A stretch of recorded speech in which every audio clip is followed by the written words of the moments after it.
Hoje vamos ter um centro de estudos, mais uma vez, com a nossa querida amiga e colega da Fiocruz, a doutora Margarete Dalcomo.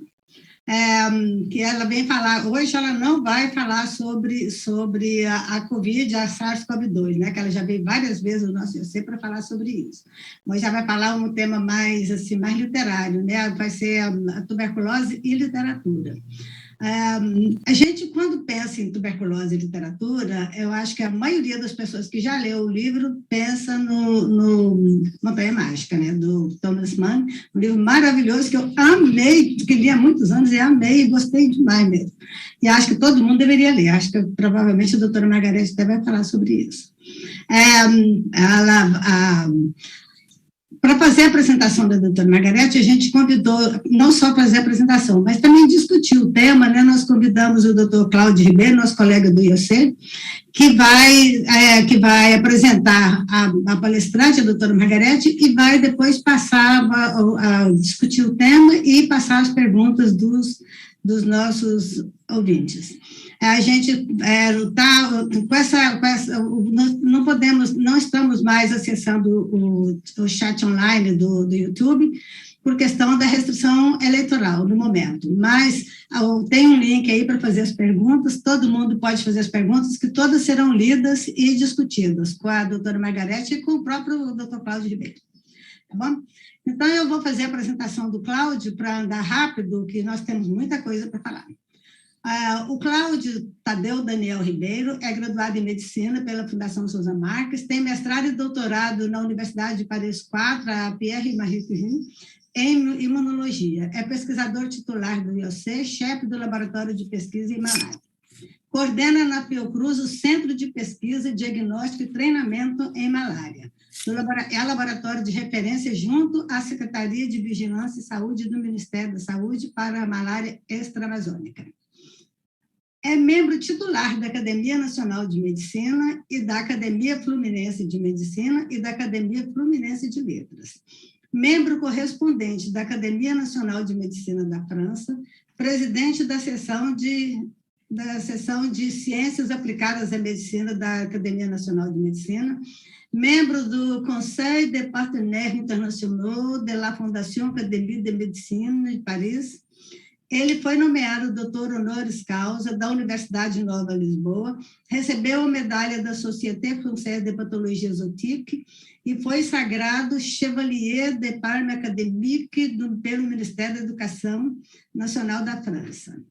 Tem experiência em malária humana e experimental simiana e murina, em imunidade protetora, ensaios vacinais, imunopatologia da malária e aspectos cognitivos comportamentais, na homeostase e na malária experimental murina. Tem também interesse na história da imunologia. Bom, então, como vocês podem ver, o Cláudio vai apresentar a doutora Margarete, que também está concorrendo à Academia Nacional de Medicina, que em agosto deverá ser nomeada, né? Então, temos um acadêmico e uma futura acadêmica muito bem merecida, muito bem adequada à Academia Nacional de Medicina, né? Parabéns, doutora Margarete, e mais uma vez, muito obrigada por ter aceitado o nosso convite. Estava comentando agora com ela, já é a quarta vez que a doutora Margarete nos prestigia no nosso centro de estudos. Ela está sempre disponível, apesar de ter uma pessoa extremamente ocupada, e ela está me contando agora todas as atividades desse final de semana e início da semana que vem. Mas, mesmo assim, aceitou conosco e falou que adoraria participar da próxima sessão do Centro de Estudo da semana que vem. Olha, estou falando para ela, né? Se ela adoraria, nós também adoraríamos. Então, eu vou passar a palavra para o Cláudio, agradecendo muito, mais uma vez, aos dois por terem aceitado o nosso convite. E boa palestra, doutora Margarete, boa discussão, doutor Cláudio, muito obrigada. Cláudio, por favor, pode passar a palavra para você.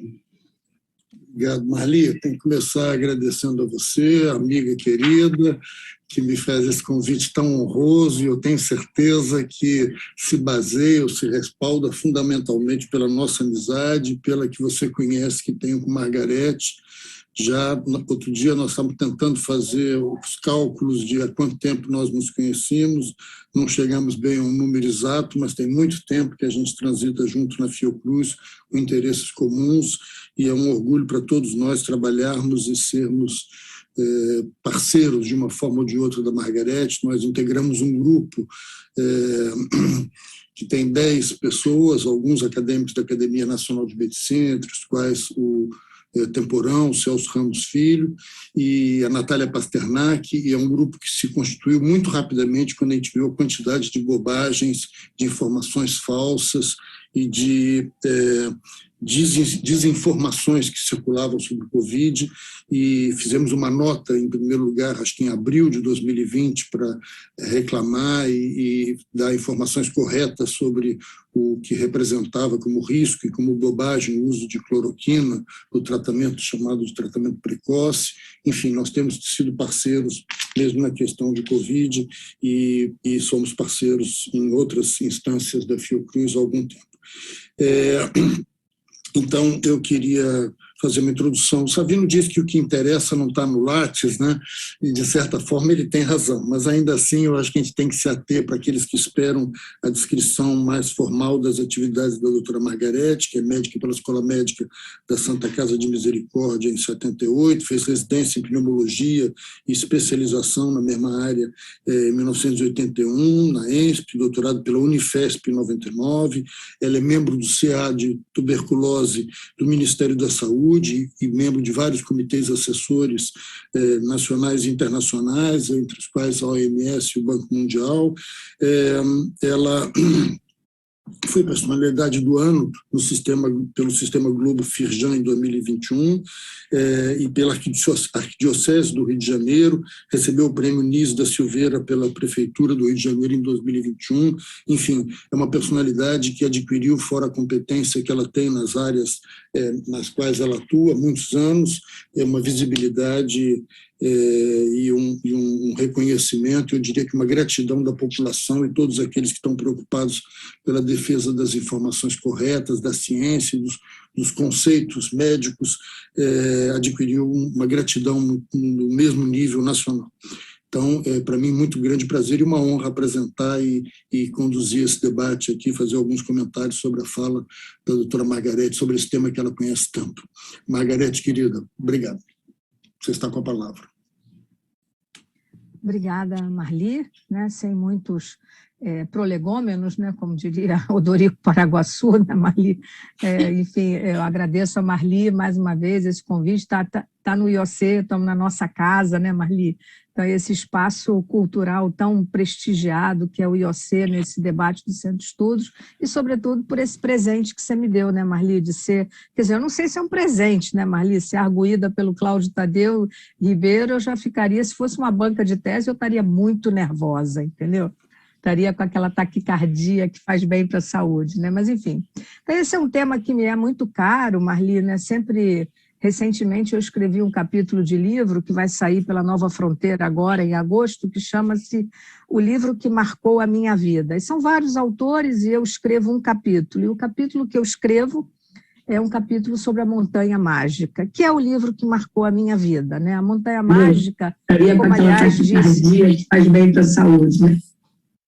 A Montanha Mágica, como aliás disse o Roberto da Mata antes de ontem, quando recebeu um prêmio da Academia Brasileira de Letras, não é um livro absolutamente, é um livro sobre o que é o melhor e o pior do humano, né? A aventura humana no sentido antropológico, sociológico, uma descrição de um tempo, enfim, então, assim, aquele ambiente, eu acho que é um livro realmente, a mim particularmente, marca a minha vida, né? Então, vou fazer alguns comentários e esse liame histórico do que é a tísica, digamos assim, né, e todos a sua nômina ao longo desses milênios que nos acompanham, né? Então, eu começaria citando, né, a citação mais antiga que se conhece, Marli, que está no Deuteronômio, né, um dos 5 livros sagrados, né, em que se cita, né, no capítulo 18, versículo 22, Jeová te ferirá de tísica e de febre, de inflamação e de calor ardente, né? Então, assim,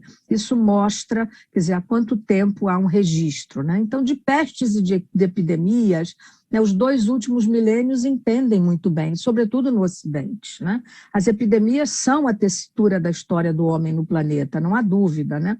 E nunca, como agora, se reviu tanto, né, o que está permitido pelas novas tecnologias de informação sobre esses fenômenos biológicos e sociais, porque a tuberculose também tem um marcado componente social que necessariamente acompanha a humanidade desde sempre, né? Qual é a erradicação da varíola? E agora a gente está assustado, né, com a questão da volta eventual da varíola e quase total da poliomielite, e de novo estamos assustados, né, sobretudo ontem, quando aparece um caso de polio nos Estados Unidos, né, uma coisa inacreditável, né, o tratamento antiviral para a AIDS, as vacinas para as viroses da infância, um reviver de muitas práticas simples diante dessa tecnologia sofisticada, pareceriam até pueris atualmente, como distanciamento físico, afastamento social, medidas de higiene. Tudo isso são chamadas medidas não farmacológicas, elas são comprovadamente importantes e o foram na própria tuberculose, né? Então, nós começando, só rapidamente, falando das pestes, né? Mostrando que a primeira menção, né, depois dessa menção bíblica a qual me referi, é a peste antonina, ou a chamada praga de Galeno, no século XII, tem esse nome pela família que governava Roma naquele momento, matava 2.000 pessoas por dia. Atribuiu-se que tenha sido varíola ou sarampo, mas jamais foi esclarecido o que aconteceu, né? O grande Galeno de Pérgamo, que é o pai da medicina, que vivia então em Roma e se tornara médico do imperador Marco Aurélio, que era o imperador filósofo, né? E que também pereceu vítima da peste, ele dizia com muita estratégia e muita sabedoria, coisa que, aliás, se aplica até hoje, né? Estratégia de líder, né? Ele dizia: não faça nada se não é conveniente, não diga nada que não seja verdade para informar as pessoas. Olha como isso é atual, é um exemplo paradigmático nos dias de hoje, né? Então, qual é a origem do Mycobacterium tuberculosis, o agente etiológico disso que nós estamos falando, né? Estudos genômicos em esqueletos e múmias originários do Vale dos Reis, no Egito, e posteriormente aqui na América Latina, na região andina, revelaram que a tuberculose é uma doença infecto-contagiosa causada por uma bactéria transmitida de pessoa a pessoa e que acompanha o homem há milênios e, portanto, já existia bem antes da chegada dos espanhóis às Américas. A chamada peste branca, ou a velha tísica, entre tantos nomes que ela toma ao longo da história, sabidamente acompanha o homem há vários milênios. Descrições abundam na literatura médica e nos romances, sobretudo. O grande Ibsina, o Avicena, século XI, considerou a doença sindromicamente, como Hipócrates já o fizera, como moléstia disseminada, e a descreveu em estágios como pré-inflamatório, o ulcerativo e o cavernoso. O médico dos médicos, que foi tão bem retratado no best-seller O Físico, do Noah Gordon, como todos devem ter lido, que é um livro extraordinário, inclusive, e no filme de Philip Stoltz, nos últimos anos, sob a interpretação magistral de Ben Kingsley. A transmissão e a propagação da doença no sentido de peste fora controvérsia secular, uma vez que a doutrina hipocrática da hereditariedade operou como dogma por muito tempo. Apenas em 1865, esse francês genial, Antoine Villemont, grande conhecedor dos trabalhos de Pasteur, foram companheiros no Instituto Pasteur, demonstrou sua transmissibilidade inoculando material em animais doentes em sadios. E Robert Koch, genial, prêmio Nobel, no Instituto Pasteur em 1882, identificou o seu agente causal, o Mycobacterium tuberculosis, conhecido até os nossos dias como bacilo de Koch. Os trabalhos originais foram, sem dúvida, os dos gregos, contemporâneos de Péricles, fundamentalmente Hipócrates, que em sua terra, né, na linda ilha de Kos, criou o termo ptisis, ao descrever um quadro sindrômico, as lesões, a disseminação da doença, sendo capaz de apontar, inclusive, prognóstico. Ptisis mais logos, pode-se assim dizer que Hipócrates foi o pai da tisiologia. Ptisis de Hipócrates se soma a outras denominações ao longo da história, Marli. Em hebraico, já a denominavam Shahafet, Xuanxê na China antiga, significando transmissão pelo cadáver, se pensava que se transmitia, né? Consumption, designação que perdurou por muito tempo, séculos. Febre do abatimento, peste branca, dama branca, febre ética, velha senhora, fraqueza do peito, fimatose, tísica, até a denominação nosológica definitiva como tuberculose após Robert Koch. Pectário, fraco do pulmão, fimatosos, eram chamados os doentes. A consumpção povoou o imaginário social intensamente. Cantado, escrito, em prosa e verso, o quadro de sintomas como febre, tosse, emagrecimento, dispneia e hemoptise, por sua cronicidade, inspirou a criação humana nos mais variados domínios.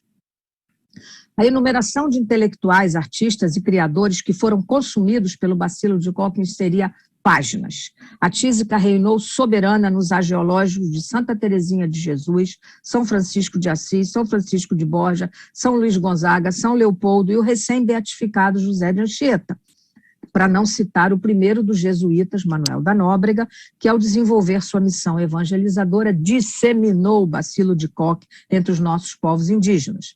Anchieta, em 1570, descreve os momentos finais de Nóbrega. Permaneceu sempre achacado, com alternativas de melhoras e pioras. Pelo mês de outubro, voltaram-lhe as hemoptises, e com lágrimas nos olhos nos disse: bendito sejais para sempre, que morro na companhia de Jesus. E lançando um pouco de sangue, com muita quietação, deu seu espírito ao Criador no dia de São Lucas. Isso é como Anchieta descreve a morte de Manuel da Nóbrega. A vasta lista de políticos atravessando séculos inclui Simão Bolívar, que passou grande parte da vida apresentando sinais e sintomas, a família inteira tinha tuberculose, faleceu de tuberculose. Bolívar viveu e morreu com tuberculose, o que foi provado pelos estudos em seus ossos exumados por determinação, todos nos lembramos disso, do Hugo Chávez, da Venezuela, que dizia que ele tinha sido envenenado, e na verdade foi provado que ele morreu de tuberculose. Salazar, em Portugal, Emmanuel Kant, Baruch Spinoza, Alexander Kerensky, entre outros, foram igualmente tísicos. Nelson Mandela e Desmond Tutu foram ambas vítimas da tuberculose. O primeiro pelas condições insalubres da prisão, onde passou muitos anos, e o segundo em sua juventude num país de alta prevalência, África do Sul. São arautos na luta contra a doença, desde o advento da pandemia do HIV/AIDS. De par com sua contribuição na luta contra o apartheid, que lhes valeu o prêmio Nobel, eu diria que seu compromisso combativo pelo acesso aos tratamentos da AIDS e da tuberculose lhes faria merecer um outro Nobel. E no Brasil? Começa com Bandeira. Manuel Bandeira, o nosso poeta tísico clássico, em sua própria designação, viveu até os 82 anos, faz parte daqueles 25% que sobreviviam e ficavam crônicos. Faz parte dessa estatística. 50% morria, 25% ficava crônico e 25% curava. Era assim. Acometido desde tenra idade, a longa enfermidade lhe deixou sequelas indeléveis. O professor Aloysio de Paula, grande mestre, também tinha sido tísico, que o assistira por longos anos, descreveu em conferência na Academia Nacional de Medicina o que chamara e definiu como a doença da cura, pelas suas sequelas. O acadêmico Ivan Junqueira define a poesia de Bandeira como autobiográfica, entre aspas, que não abriga enigmas de conteúdo ou inflorescências herméticas e não oferece dificuldade em nível de leitura. Publicado em Libertinagem, em 1930, Passárgada é seu poema mais festejado. Bandeira lera esse nome, todo mundo pensa que Bandeira conheceu Passárgada, nunca nem atravessou para ir ao Irã, absolutamente. Lera esse nome aos 16 anos de idade, porque seu pai gostava de lhe ensinar palavras difíceis e diferentes ou nonsense. 20 anos depois, num momento de profundo desânimo, segundo ele, levanta-se subitamente e pronuncia o verso: vou-me embora para Passárgada. Passou muitos anos sem querer se lembrar dele, e num outro momento de solidão escreve o poema de uma só vez: vou-me embora para Passárgada, lá sou amigo do rei. Lá tenho a mulher que eu quero, na cama que escolherei. Vou-me embora para Passárgada. Bandeira, em carta de 24 a Mário de Andrade, diz: hoje sou ironicamente, sarcasticamente tísico. Nesse mesmo espírito irônico, trabalha a amargura e transpõe para versos em Pneumotórax, publicado em Libertinagem, de 1958, o veredito do seu médico no sanatório de Clavadel, na Suíça, onde permaneceu longo tempo e lá conheceu o grande poeta francês Paul Eluard, que lá estava desde os 16 anos.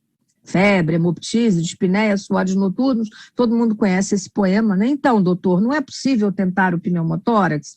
E o médico responde, não, a única coisa a fazer é tocar um tango argentino. Mário de Andrade escreveu atestando a incidência da doença entre outros poetas. Entre os cacoetes históricos que organizaram o destino do homem romântico, um dos mais curiosos foi o de morrer na mocidade. Morria-se jovem, porque isso era triste e, sobretudo, lamentável. Os poetas Álvares de Azevedo e Cruz de Souza são exemplos dessas mortes muito precoces também.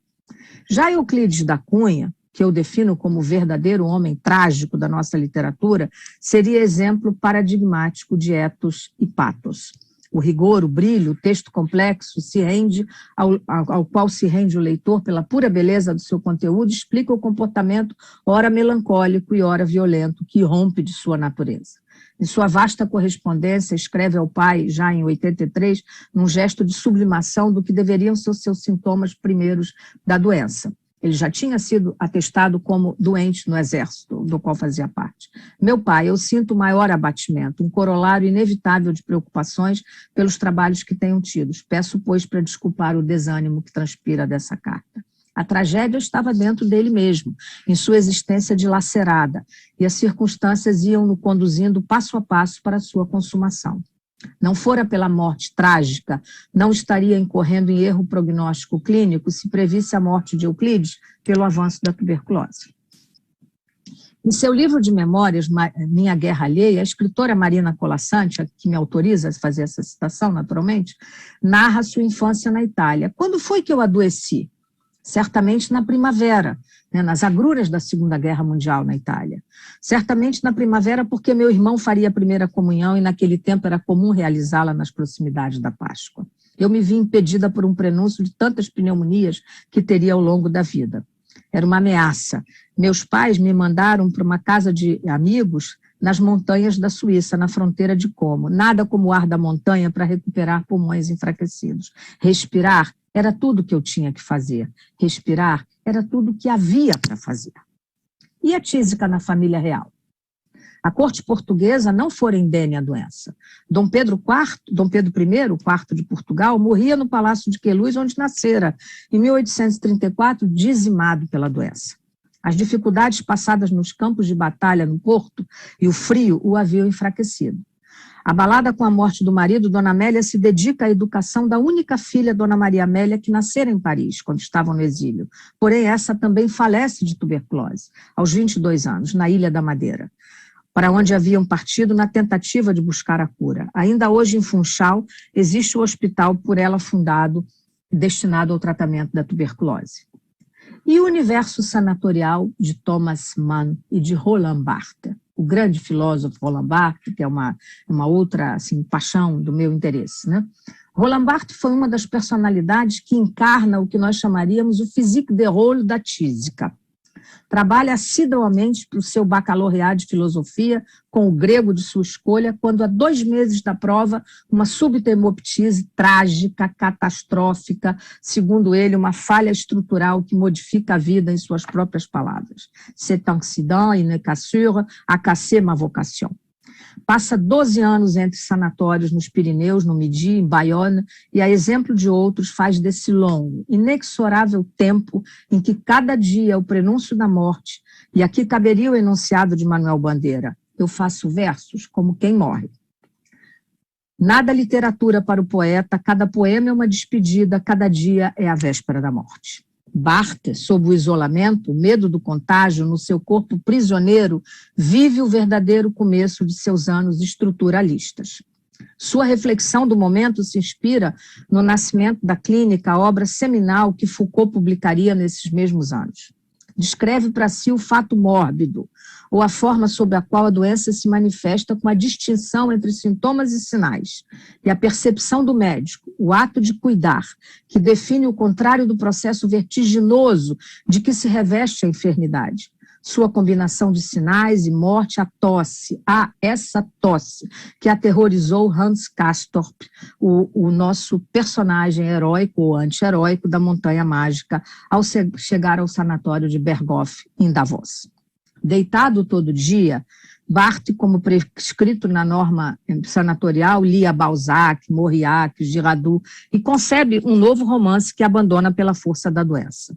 40 anos depois, a semiótica da ciência da linguagem de Barthes fez a diferença entre a semiologia médica como a ciência fundamental que trata os sinais de doença. Barthes, como Hans Castorp, plana entre dois mundos, o da melancolia e da amargura e o frenesi intelectual fertilíssimo, vivendo esse rito de passagem.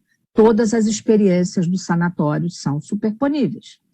7 anos Hans Castorp passa em Berghof, e não os 7 dias para os quais ele havia se preparado. E esse não é um número redondo ao gosto do sistema decimal, mas um número bom, prático à sua maneira, um lapso de tempo mítico e pitoresco, mais satisfatório para a alma do que uma árida meia dúzia nas palavras do magistral tradutor de Mann para o português gaúcho Herbert Caro. Cada palavra do romance de Mann pode se aplicar à vivência de Roland Barthes e de Hans Castorp. A tuberculose cria uma comunidade, a pessoa entra numa lógica soi-disant transindividual e, ao mesmo tempo, adquire uma identidade que, nesse universo tão peculiar, se revela única. Doença sem dor, incoerente, característica, sem odores, sem isso. Não tem outros vestígios senão o tempo interminável e o tabu social do contágio. Quanto ao resto, estava-se doente ou curado, abstratamente por mera decisão do médico, né? Tudo isso é pré-quimioterapia. Enquanto outras doenças individualiza, a tuberculose vos projeta numa pequena sociedade etnográfica que se assemelha a um povoado, um convento, o falanstério, ritos, vivências e proteções. Esse é o texto clássico de Roland Barthes. Esse universo sanatorial, tão peculiar no que condensa de humano, com seus olhares, odores, prescrições litúrgicas, ausência de vantagens ou desvantagens, manifesta na distribuição das mesas, inclusive dos sanatórios, a democracia das mesas de honra, uma metáfora audaciosa. Esse ambiente, esse conluio entre o tempo e o espaço é exaustivamente descrito em muitos romances e em muitos registros biográficos, entre eles a do acadêmico Alberto da Costa e Silva, embaixador, que em si passou muito tempo internado em sanatório, também me autorizou a sua citação, que em seu livro Invenção do Desenho, Ficções de Memória, discorre sobre os seus anos passados em Campos do Jordão e os define hoje com sua sabedoria enorme como os anos de serenidade. O médico me dissera, seu caso não é grave, descoberto logo no início, em pouco tempo estará de volta à vida normal. Por enquanto, paciência, repouso absoluto. Nada de leitura, apenas um pouco de música. Não acreditei no médico. Deitado o dia todo, sabendo minha espera da morte, comecei a me sentir mais do que tranquilo, feliz. Costa e Silva faz parte dos primeiros pacientes tratados com streptomicina e ácido paramino salicílico, os pioneiros tratamentos antituberculose no pós-guerra. Ferreira Goulart, internado no sanatório de Correias aos 21 anos de idade para tratar a tuberculose, descreve em seu magistral A Luta Corporal, publicado em 54, com agudeza nada melancólica o sentimento da doença. Olha isso, o inferno. Se tivesse a certeza de que ao fim dessas palavras meu corpo rolasse fulminado, eu faria delas o que elas devem ser. Eu as conduziria à sua última ignição. Eu concluiria o ciclo de seu tempo, levaria ao fim o impulso inicial estagnado nessa aridez utilitária em cujo púlcaro as forças se destroem. Ou não faria nada. Não faria. Uma vileza inata ao meu ser trai todo o movimento para fora de mim, porque esse tempo é um tempo meu. Eu sou a fome e o alimento do meu cansaço. Eu sou esse cansaço que come o meu peito. Sou a força contra essa imobilidade e o fogo obscuro que mina com sua língua a fonte dessa força. Estamos no reino da palavra e tudo o que aqui sopra é verbo e uma solidão irremissível, o inferno. Isso é Ferreira Goulart. Diz Thomas Mann, o tempo, mas não aquele que marcam os relógios das estações de trem, cujo ponteiro grande dá aqueles saltos bruscos de 5 em 5 minutos, ou de relógios pequeninos, cujo movimento de agulhas permanece quase imperceptível, ou que a relva leva para crescer, sem que olho algum perceba, como se ela o fizesse em segredo, até que um belo dia se torna fato evidente. O tempo, essa linha composta de uns 100 números de pontos sem extensão, ora, o tempo, a sua maneira silenciosa, secreta e, contudo, ativa, continuara a presentificar transformações. Quantas vezes Hans Castorp não contemplara esse retrato? Quantas vezes não apertara os lábios no curso do tempo que decorrera desde então, trazendo essas transformações? O tempo. Acarretara, por exemplo, a sua adaptação a uma vida levada ali em cima, na ausência de Cláudia Xoxata, a russa, sua pessoa de interesse. Atração erótica, aliás, descrita como de olhos oblíquos, que olhava para o Berghoff, como a Capitu de Machado de Assis.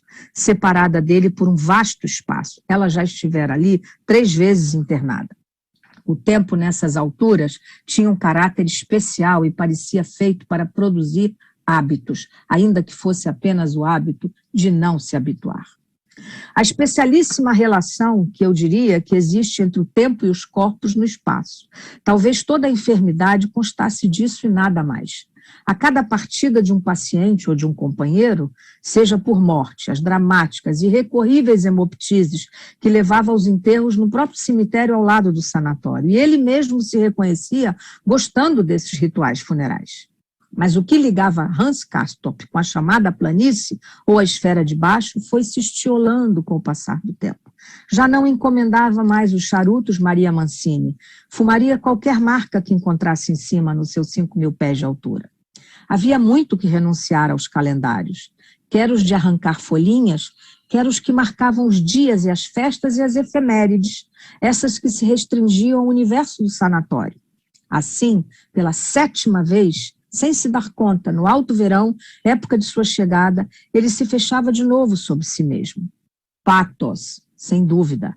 Ethos fica em nosso imaginário, mais do que na persona de Castorp descrita tão magistralmente por Mann. Suas intermináveis conversas com o Sr. Settembrini eram um misto de cordialidade, cúmplice, no confinamento tão especial e nessa purga existencial. Settembrini exercia sobre ele, tão jovem, uma influência corretiva em assuntos de vida e de morte. Agora Castorp se sentava com as mãos entre os joelhos, à beira da cama do humanista, no seu pequeno cubículo, ao pé do divã onde Settembrini repousava todo o dia. Acontece nas estações de cura que 2 pessoas ou até 2 famílias vivam durante semanas sobre o mesmo teto e, contudo, completamente distanciadas. Um dia travam conhecimento, apreciam-se mutuamente e, ao mesmo tempo, ficam sabendo que um está a ponto de partir, ou porque vai embora ou porque vai morrer.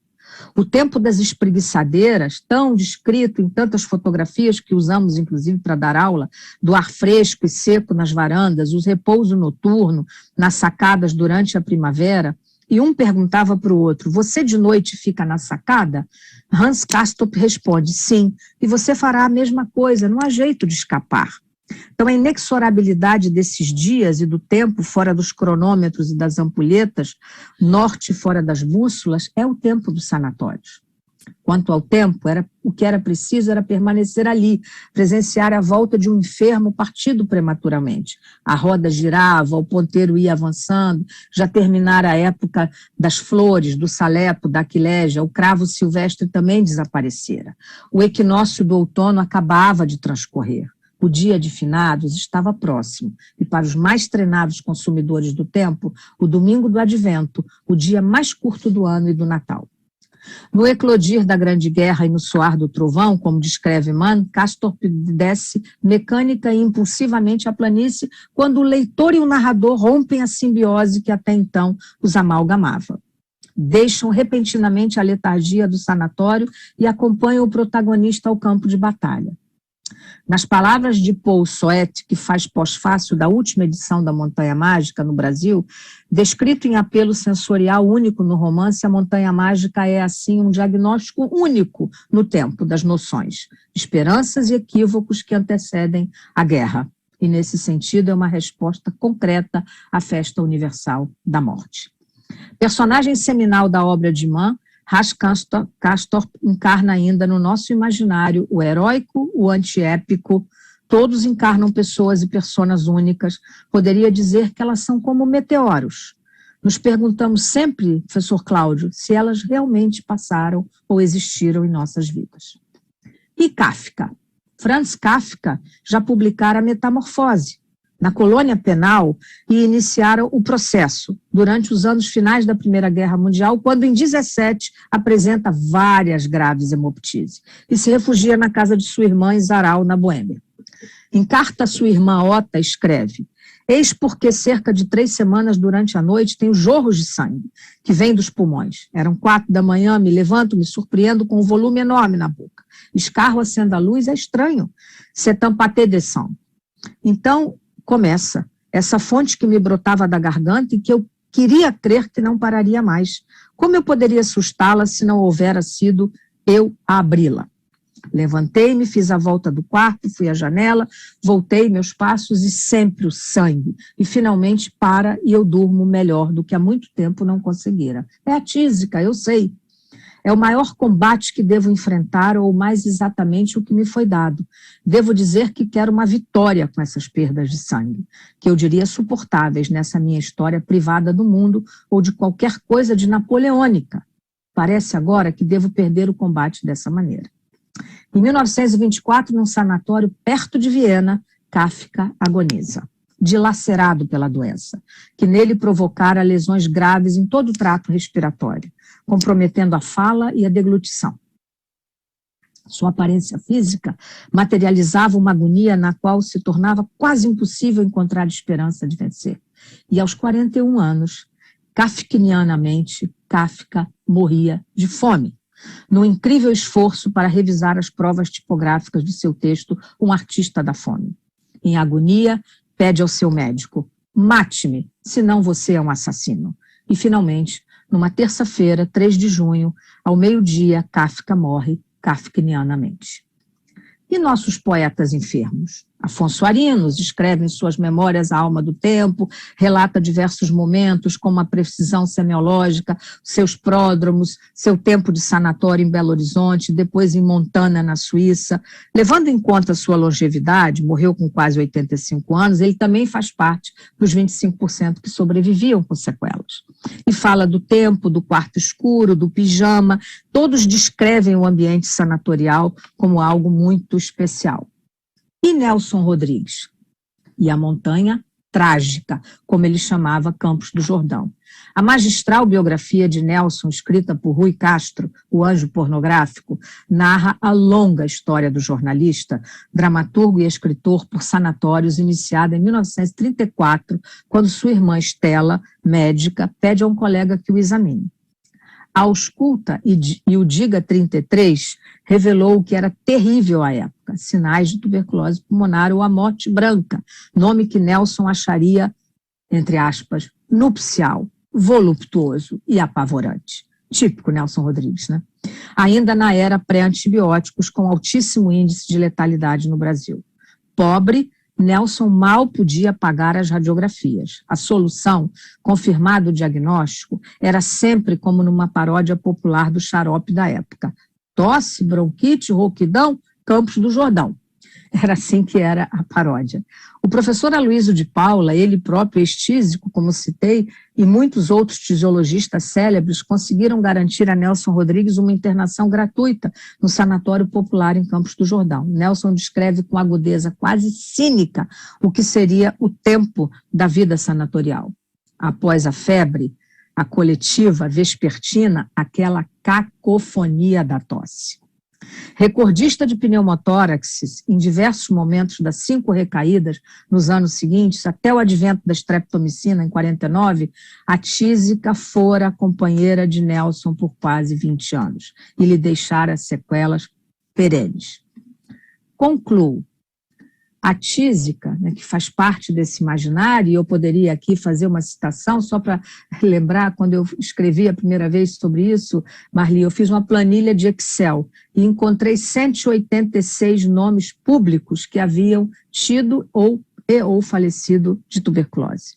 Deixou de ser peste a tuberculose. né? Depois da Segunda Guerra Mundial apareceu a quimioterapia e hoje a tuberculose é uma doença benigna, tratável, curável, cuja iconografia foi roubada pela AIDS, né, nos últimos 40 anos, porque a tuberculose é a doença que mais mata pacientes com HIV. Então, na permanente controvérsia entre doença e saúde, a tuberculose deixou de ser peste. Perdeu o lirismo a velha tísica.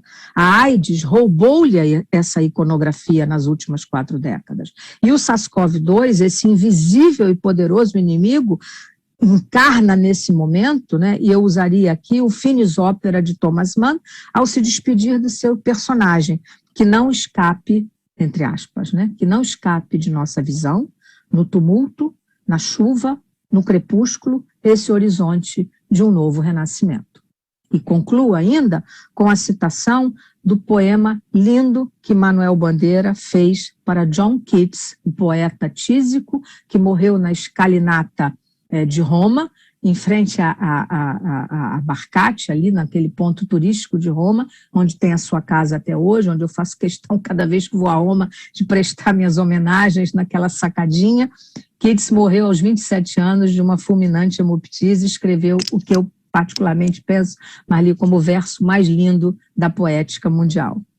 A thing of beauty is a joy forever. E Manuel Bandeira escreveu e fez uma quadrinha. A thing of beauty is a joy forever. Keats exprimiu, mas ele próprio sentiu o quanto essa alegria dói. Então, esses seriam meus comentários, Marli, deixaria ao professor Cláudio para fazer a crítica e as perguntas, comentários dessa apresentação. Muito obrigada mais uma vez pelo convite.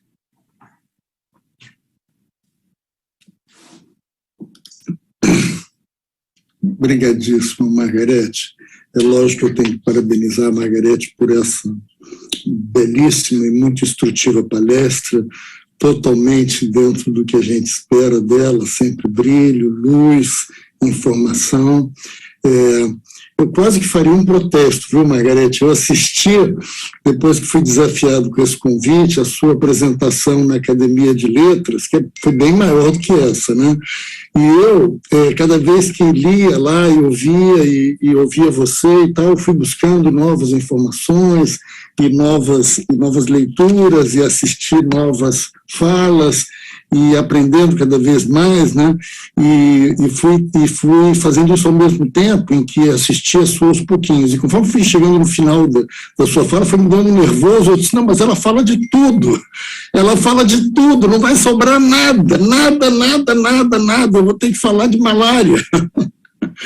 Então, quase que um protesto, porque a fala dela, eu já conversei com ela esses dias, porque aliás, é um convite que eu estendo a você, Marli, e aos colegas que queiram, os Anais da Academia Nacional de Medicina, eu acho que são os periódicos mais antigos do Brasil, e a gente tem interesse em publicar, eu me tornei co-editor dos Anais, pela secção de Ciências Aplicadas, e a gente tem interesse em publicar os artigos de informação, de opinião, de síntese, de revisão, de overview, e pedir a Margarete que nos submetesse essa fala que ela brilhantemente fez na Academia Brasileira de Letras e que fez uma versão mais curta aqui.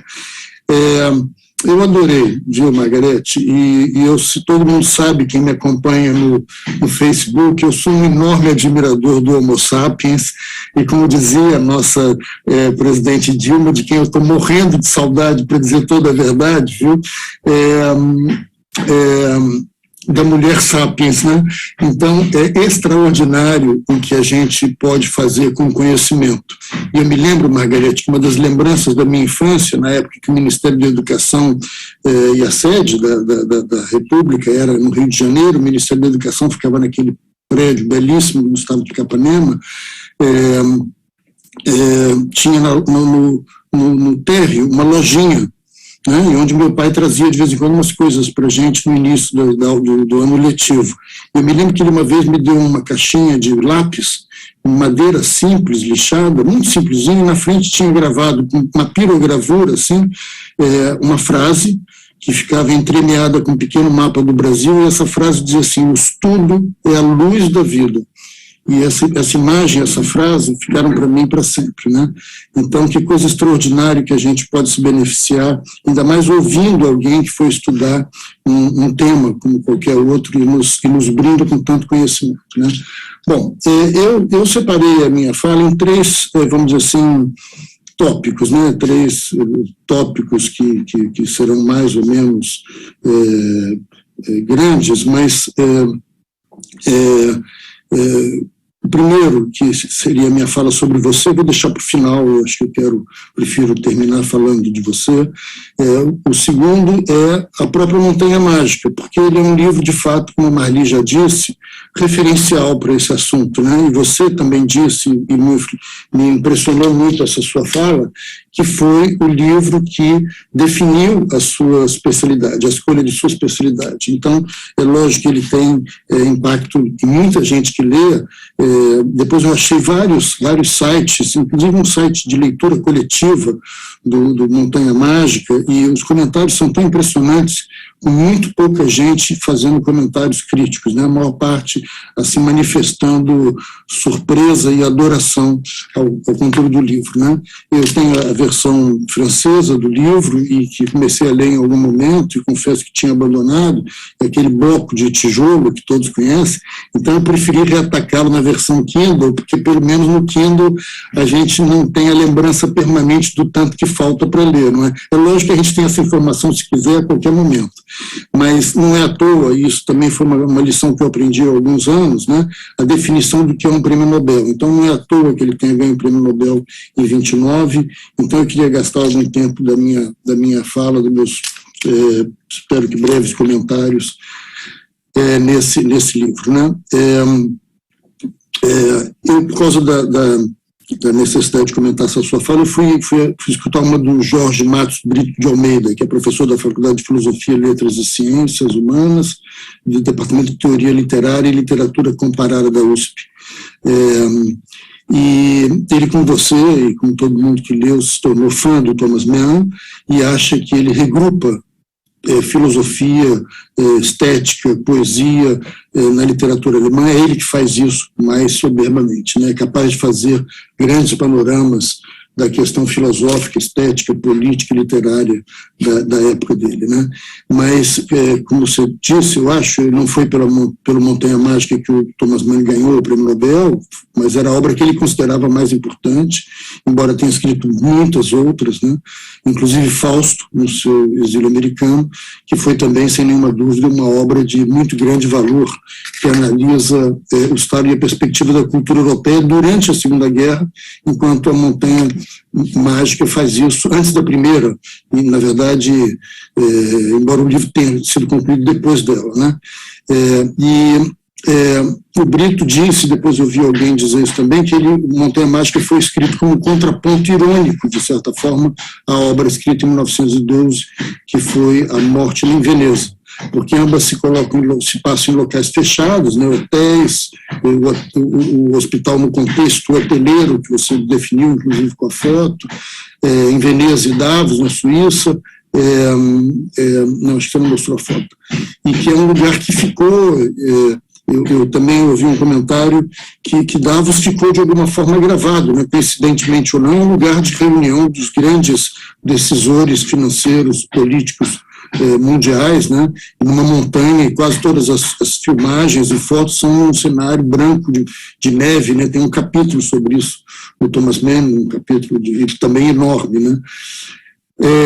Então, nesses locais, em ambas as situações, existe a reunião da elite europeia que discute, através de um fiozinho de ação, na verdade, uma ação amorosa, né, as grandes questões da época. Né? Mas eu acho, o Thomas Mann mesmo descrevia isso como um livro sobre o tempo, né, e você falou muito bem que é sobre a morte, mas eu achei melhor de todas a sua definição, viu, Margarete? Que é essa definição de que é um cenário de discussão e de análise antropológico, sociológico da época, muito bem feito. Eu fico pensando quem era, na verdade, Thomas Mann, que cultura, que imaginação, qual era a grande virtude dele, né? Se não era um pouco alguém que tinha uma capacidade de perceber a realidade de forma um pouco quase que especial, né? Com tanta acurácia, com tanta sensibilidade para colocar em várias pessoas análises tão diferentes, em vários personagens, né? Com tão variadas perspectivas, análises sobre tão diferentes perspectivas e sem tomar partido de nenhum deles, né? Então, eu concordo que a sua análise é muito correta, e ele era, de fato, um homem muito extraordinário. Atropelando um pouquinho, colocando fora de ordem um pouco a minha fala, né? Quando ele ganhou o prêmio Nobel, ele era um alemão típico, né? Muito disciplinado. E ele era tão disciplinado que estava escrevendo já um livro quando ganhou o prêmio Nobel, e ele não queria que as entrevistas com a imprensa atrapalhassem esse trabalho. Então ele designou, estipulou que ele receberia 10 jornalistas. Imagina, gente do mundo inteiro querendo entrevistá-lo, e ele disse que queria receber só 10 jornalistas, e um deles era o Sérgio Buarque de Holanda, que estava em Berlim, e escreve para ele, talvez até obrigado pelo patrão, e provavelmente sem nenhuma expectativa nem esperança de ser um dos selecionados. E foi selecionado. E a Margarete, acho que mostrou numa das referências, mas tem um livro dele que eu certamente anotei o nome em algum lugar. Ele conta esse diálogo, essa entrevista que ele fez com o Thomas Mann, que contou para ele que aceitou ele porque a mãe dele era brasileira. Ana Júlia, Maria Júlia da Silva. Curiosamente, Margarete, eu não sei se você sabe isso, mas o nome dela não tinha Mann, não tinha o nome do marido, era Brunski, uma coisa assim. Então, meio super... em Paraty. E ela tinha um nome alemão, um sobrenome alemão, não sei se de outra... Era filha de colonos alemães que foram trabalhar em Paraty. Muito bem, e ela não adotou, eles não eram casados formalmente, não sei, mas ela não adotou o nome do Thomas Mann, e era, pelo que eu entendi, uma pessoa muito aberta, assim, né? Depois que eles mudaram para Munique, depois da morte do pai, que deixou uma herança importante, aliás, o tio também morreu depois e reforçou essa herança do Thomas Mann, que teve, portanto, uma educação primorosa. Ela estimulava ele muito a que ele abraçasse a carreira literária, que ela escrevesse, né? Então, ela era mesmo uma pessoa, assim, bastante... vamos dizer assim, estimulante no sentido de, influente no sentido de promover e incitar o Thomas a escolher essa carreira, né? E na época, eu acho que possivelmente as pessoas não valorizassem muito o Thomas Mann ter, numa Europa tão dominante, tão forte, ter uma mãe brasileira, e até muitos críticos e muitos alemães negavam, diziam, não, isso não é verdade, a mãe dele não é brasileira, tal, como se fosse uma vergonha. Então, mas ele dizia, com muito orgulho, né, eu creio que a origem latina e brasileira devo certa clareza de estilo e, para dizer com os críticos, o temperamento pouco germânico. Imagina, ele que diz a célebre frase, onde eu estou está a Alemanha, depois que ele se tornou um opositor, depois de ter defendido o nacionalismo alemão, ele se tornou um opositor bastante crítico do nazismo e se exilou nos Estados Unidos, e então ele disse essa frase, né, onde estou está a Alemanha. Imagina esse cara se dizer pouco germânico, né? Mas enfim, e ele dizia assim, li apaixonadamente os clássicos alemães, os escritores franceses, os russos e especialmente os ingleses, mas estou certo de que a influência mais decisiva sobre a minha obra resulta do sangue brasileiro que herdei da minha mãe. Olha que coisa bonita, né? E a influência materna é mesmo, indubitavelmente, incomparável. Então a guerra eclode, né? E ele tem a ideia desse contraponto irônico desse livro numa visita que ele faz ao sanatório da Montanha de Davos, que já foi dito aqui, era acima de Davos, né? Ele tinha que fazer um caminho depois que chegava o trem em Davos, a guerra eclode, Clavadel. Isso. E aí ele se diz menos apolítico, né? Um liberal-democrata que que era, né? E se vocês me permitem falar um pouquinho dele, aliás, eu já falei isso, né? Ele ganhou o livro pelo Buddenbrooks, escrito em 1901, e eu contei aqui essa história que eu já anunciei do livro, né? Mas, segundo Mann, esse romance é importante porque trata do tempo e da morte, você acrescentou, né? E o Brito, esse professor de filosofia da USP, explicou assim a questão do tempo. Mann pretende apresentar uma época para um leitor em 1924, que, embora próxima, era longínqua daquela do início da redação, porque entre as duas houvera uma guerra mundial, uma ruptura da própria noção do tempo da cultura europeia. No início do século, o vislumbre do desenvolvimento, o domínio tecnológico, a paz, o império colonial funcionando, gerava a impressão otimista do progresso contínuo que foi abalada pela Primeira Guerra. Também se discute no romance o que é tempo. O jovem, muito jovem, Hans Castorp, engenheiro formado, você já contou isso, antes de assumir as suas funções, sobe a montanha para visitar o primo. Então, tem uma passagem que eu não acho que você não citou aqui, ele se acha saudável quando vai visitar, mas encontra um dos dois médicos do sanatório e diz para ele, não, eu sou uma pessoa saudável. Ele diz assim, olha, eu não conheci ninguém saudável até hoje. É a resposta do médico, né? E por lá ele fica... Eu já vi quem fizesse uma resenha do livro se recusa a dizer que por quanto tempo Hans Castorp fica lá, mas eu acho que todo mundo sabe que ele acaba ficando um número de anos, precisamente 7, muito grande, não é nenhuma surpresa, 7. Mas 7. E as pessoas... já ouvi quem achasse que não deveria dar esse spoiler, porque essa informação só aparece no fim do livro. Mas é tudo tão intenso, né, Margarete? Você falou também na fala da Academia de Letras que as 200 primeiras páginas dão conta do primeiro dia que ele passa no sanatório, né? E então ele descreve com uma riqueza e com uma Parnasiano. Parnasiano, total isso. Parnasiano. Eu não sei como é que é possível, né, Margarete? Como é que é possível? Então, o livro, aí eu fico pensando na Marguerite Yourcenar, que escreveu aquele Memórias de Adriano, também acho que foi em, sei lá, 10, 20 anos, não me lembro, coisa assim, né? E é preciso mesmo, né?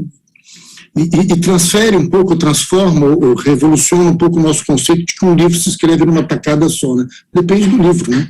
Depende do livro. Bom, como o tratamento preconizado era boa alimentação, repouso, local alto, em sanatórios situados em local com ar fresco, ar seco e rarefeito, o ambiente do sanatório de Davos e certamente muitos outros, gera um microcosmo no qual as questões da época aparecem, né? Não há propriamente ação no romance, é a rotina do sanatório, café da manhã, descanso, novo café, descanso, almoço, descanso, e entremeados de conversas que ilustram o tempo que está suspenso lá, né? E define a época de uma relação amorosa que atravessa o livro, né? Todos estão lá com as suas fortunas gerando juros, e eu achei muito interessante essa abordagem, considerar que as pessoas, em princípio, todas da elite, né, não veem vantagem de sair de lá para virem para a realidade onde o tempo passa diferentemente, né, não é medido em meses, né, é medido em minutos, né, e não faz sentido ter pressa para se integrar à cultura de lá de baixo, para trabalhar, para gerar mais fortuna, a necessidade de produzir, acumular dinheiro, acumular riquezas, numa época justamente onde se mede o tempo em segundos, não é mais em minutos. Ele mostra como é viver um tempo medindo em meses. Eu também vi uma entrevista o entrevistador desse professor Brito disse assim, a gente poderia pensar que no campo tivesse a mesma impressão, né? Mas ele diz que não, porque no campo tem agricultura e tem o tempo da planta, do plantio, da colheita, das estações, né? Então é verdade, né, que é num lugar onde você toma café, descansa e tem as mesmas atividades através do tempo, nem as estações conseguem corromper essa interrupção do tempo, né? Também alguém disse que esse tempo parado era o tempo à espera da morte, porque poucos, como você disse, tinham a possibilidade de ficar curados, né? Então, esse ambiente é um ambiente ambivalente para várias coisas, né? Para reflexão, para coisas não refletidas, para o paraíso, para o inferno, para o amor, para o não amor. E, sobretudo, eu acho que, sobretudo mesmo, essa descrição é desse grupo que reflete uma sociedade que está em crise e não percebe, né? Que não percebe e que não consegue enxergar que está à beira da catástrofe, na verdade, se recusa a enxergar a crise na qual ela está mergulhada. E o que o Thomas Mann faz é aproveitar, então, com destreza, com bastante sucesso, isso que você chamou de microcosmo, que o professor Brito chama também, do Sanatório de Davos, e a presença de personagens com diferentes perspectivas, né, para analisar o momento da época e o sentido da crise, né. Ele coloca, isso é uma frase do professor Brito, ele coloca os personagens para dialogar, brigar e se amar, e nesse caleidoscópio de imagens conflitantes, temos uma percepção do sentido da crise pelos personagens. Então, o sanatório é um hospital de elite europeia, com pacientes de todos os países, italianos, judeus jesuítas, aristocratas russos, comerciantes holandês, mexicano, todos iam lá se tratar, e isso, então, me leva a outro ponto, que foi o que você deu tanta ênfase, né, que me deu um pouco nervoso. Cada um que eu achava que tinha descoberto que tinha tuberculose, conforme ia passando o tempo, você citava e dizia, pronto, menos um que eu vou. Então acabou não sobrando ninguém, né, Margarete? Porque vamos e venhamos, que era muita ousadia eu achar que ia achar um que não estava na sua lista de 186. Lógico que você não falou aqui deles todos, mas eu fiquei muito impressionado. Mas eu também não vou me estender muito. Quanto tempo eu tenho, Marli? Eu queria fazer um comentário, Marli, se me permite. Acho que queria fazer um diálogo aqui com o Cláudio. Porque... Então interrompe o meu tempo aí, Marli. Não, você terá todo o tempo que quiser. O professor Cláudio tem todo o tempo que quiser. Mas acho que é uma coisa impressionante, o Cláudio falou de maneira muito precisa sobre essa capacidade do Thomas Mann, que ganhou o prêmio Nobel por outro livro, que, aliás, é muito bom também, os Buddenbrooks, né? Porque quem vai ler A Montanha Mágica tem a obrigação de ler os Buddenbrooks, porque ganhou o Nobel, né? Mas o Thomas Mann era uma personalidade, Cláudio, talvez esse sangue latino, né, da mãe que morou no Brasil, que nasceu aqui, tenha dado a ele essa capacidade de reagir de maneira tão sanguínea, né, em algumas maneiras. E um dos exemplos que eu considero dele, piores assim, né, tantas coisas bonitas que fez, foi o comportamento que ele teve em relação a um outro conterrâneo, digamos assim, que foi o Stefan Zweig.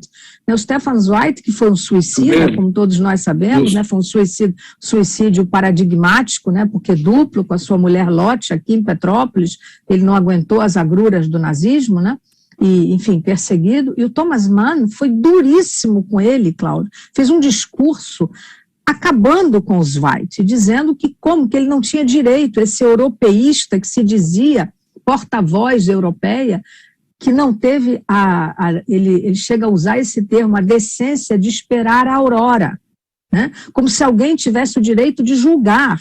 E depois ele teve um gesto de muita grandeza. 10 anos depois, né, da morte de Zweig, ele escreve um artigo enorme, né, que foi publicado, inclusive, no New York Times, republicado, né, pedindo desculpas. Então, ele teve essa grandeza, coisa que outros não tiveram, né? A Hannah Arendt, que é outra, né, também foi muito dura com Zweig, quando Zweig se suicidou. E a Hannah Arendt nunca se redimiu, né? Ela usou contra o Zweig o mesmo chicote que ela tinha usado no julgamento do Eichmann em Jerusalém, e essa nunca se redimiu. Essa também criticou o Zweig por não ter esperado a aurora. Então, assim, quer dizer, você vê que essas pessoas geniais, fantásticas, que habitam a nossa vida, o nosso imaginário, a nossa inspiração, elas também são capazes de gestos menores, né? Então, assim, e o Thomas Mann fez isso porque o Zweig era amigo do filho dele, que era homossexual. Ele nunca aceitou a homossexualidade do filho,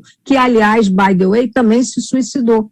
Né? Isso faz parte do rol de suicidas. Eu acabei de escrever um capítulo sobre isso, Marli, sobre suicídio na literatura, então por isso que eu também estou aqui me lembrando disso. Mas só para fazer referência ao Thomas Mann, né, você vê como é que o Mann, um homem capaz de tantas coisas, fez esse gesto assim, né, contra um próprio conterrâneo. Né? Só um comentário. Foi o filho do Zweig que se matou ou foi o filho do Mann, filho do Thomas Mann, que era um sujeito genial também, e se matou, não aguentou a pressão social, né, homossexual, e o próprio pai, a rejeição paterna, tinha sido muito flagrante. Né? Mas tem um episódio, né, que ele relata a relação de admiração, de adoração mesmo de um coleguinha de turma, né, e que alguém descreveu como uma relação homoafetiva. Eu não sei se isso era uma coisa restrita a essa descrição e a esse episódio, ou se teve alguma outra coisa que o definisse suas escolhas sexuais. Você sabe isso, do Thomas? O próprio Morte em Veneza, né, a admiração dele pelo garotinho do hotel, fica uma coisa assim, meio sutil, né, se era homossexualismo ou se não era. Ele se mata no final, né, do livro. O personagem do filme, né, do livro. Né, exato. Que é uma coisa extraordinária, né, Marli? Vamos combinar que Morte em Veneza, livro, filme, é tudo algo para... Assim, é uma tarefa que todos nós temos que ver. É verdade.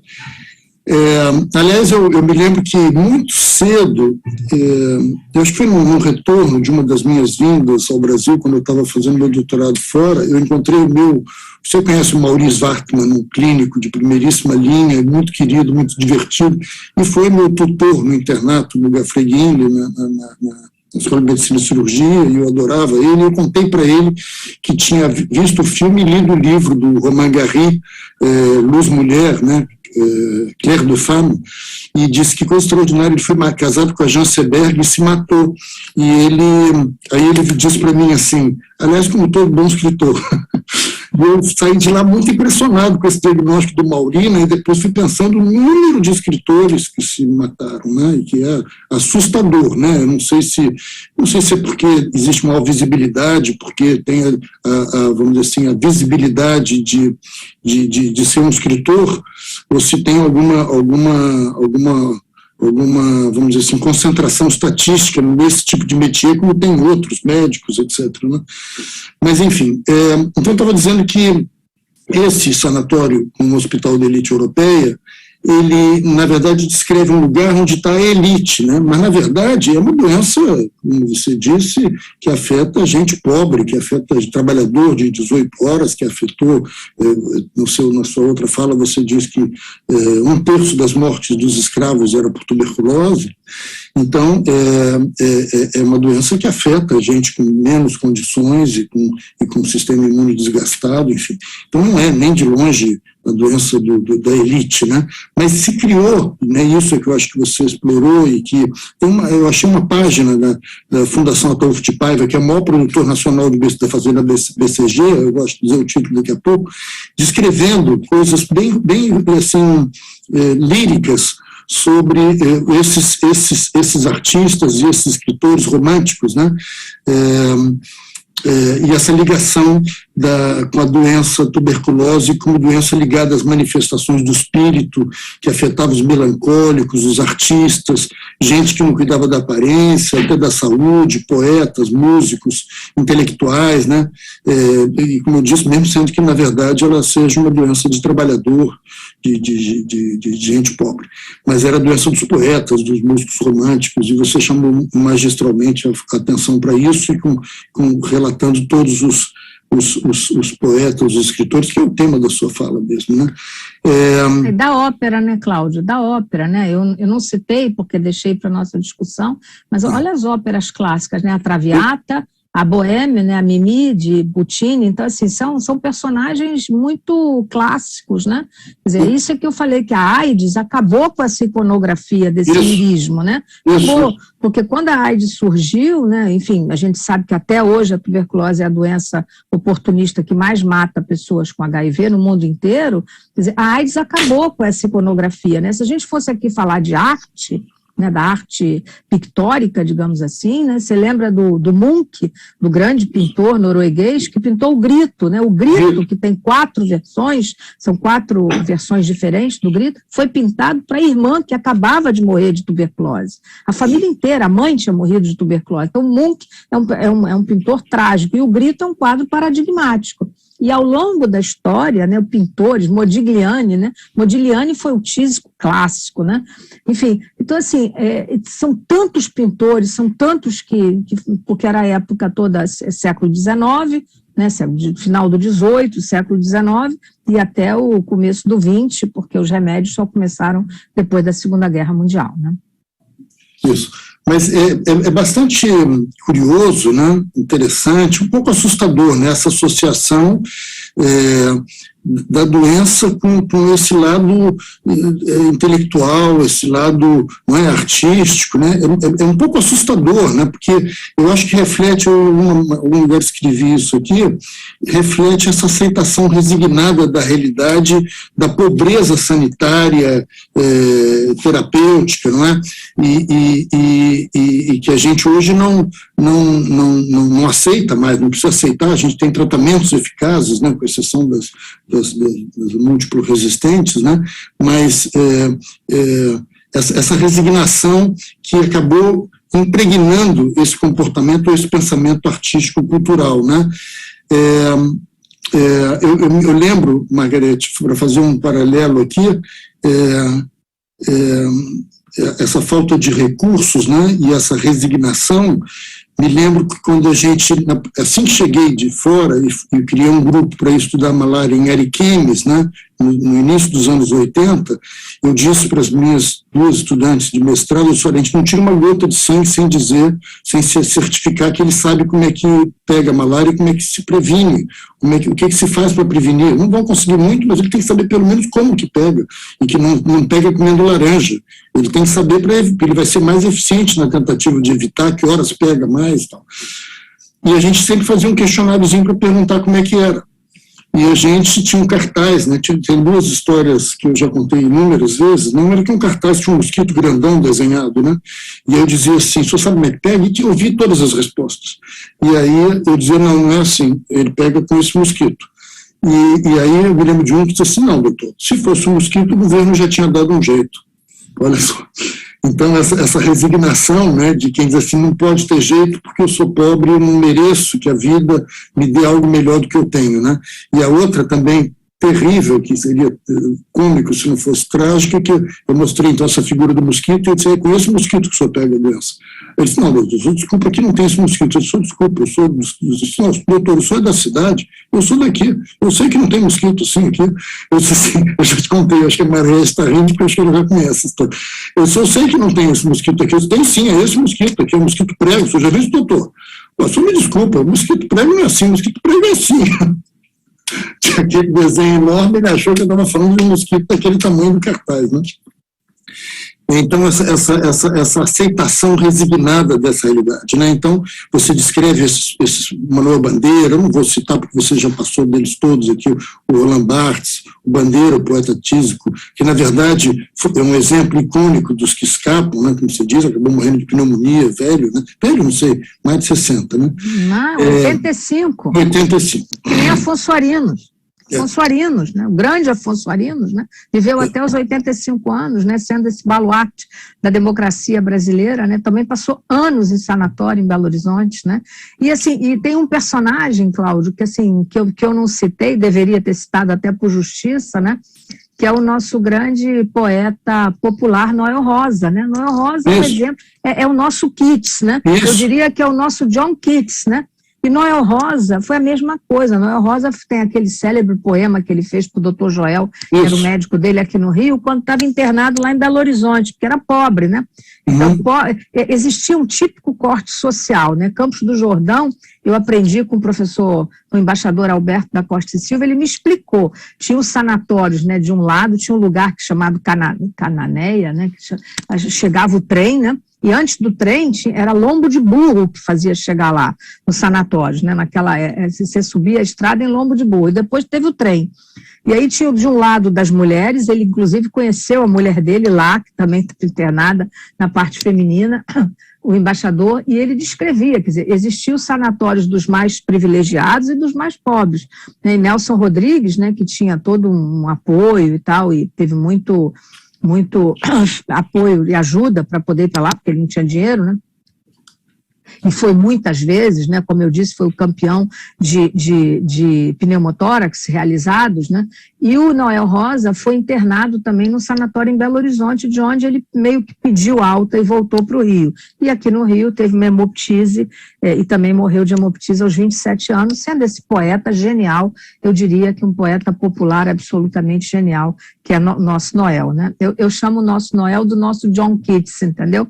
Cláudio, porque é uma sensibilidade humana, assim, né? Aquele homem feio, né, que tinha muito complexo pela sua deformidade, né, pelo seu agnatismo, né, que tinha de nascimento. Então, assim, e fumava muito, bebia, enfim, fazia tudo errado para poder a imunidade celular cair e pegar uma doença para a qual não tinha tratamento, né? Então, assim, é outro personagem trágico, a Vera, né? Mas eu considero de todos esses, assim, o que mais me fascina, até porque eu tenho fascínio pela própria história e pelo crime da piedade e tal, é Euclides da Cunha, né? Realmente eu acho que Euclides é a personalidade trágica, a Vera, que eu conheço, assim, como persona, né? Como alguém que, enfim, que pela sua própria vida história. Conturbada também, toda, sob todos os pontos de vista. Absolutamente. Bom, a outra coisa que você falou, que também me gerou reflexões aqui, foi o documento que na verdade, a Santa Casa, como se diz, do século XVI até o século XIX, era o único recurso, o único refúgio dos pobres, dos desvalidos, né?